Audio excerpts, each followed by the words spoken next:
Yes, Bianca, good morning. Good morning, Kuya. Good morning, Kath. Sa isang post sa kanyang Truth Social platform, sinabi ni US President Donald Trump na abot sa $61 billion ang kailangang bayaran ng Canada kung nanasain nitong sumali sa Golden Dome, ang planong missile defense system ng Amerika. Iginiit ni President Trump na ang tanging paraan para magkaroon ng libreng access ang Canada sa sistema ay kung magiging ika-51 estado ito ng USA. Dagdag pa niya, pinag-iisipan umano ng Canada ang naturang alok. Ang anunsyong ito ni Trump ay naganap kasabay ng throne speech sa Canadian Parliament ni King Charles, kung saan binigyang diin ang soberanya ng Canada.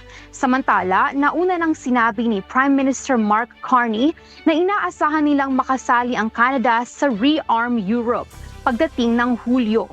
Ang Golden Dome ay inaasahang mas malawak at mas komplikado kumpara sa Iron Dome ng Israel. Ayon kay Trump, aabot sa halos $175 billion ang gastos dito at inaasahang matatapos sa loob ng 3 taon.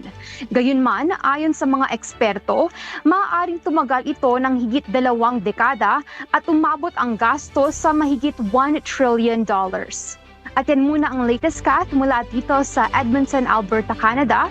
Balik sa inyo sa Pilipinas. Maraming salamat, Bianca Quijano.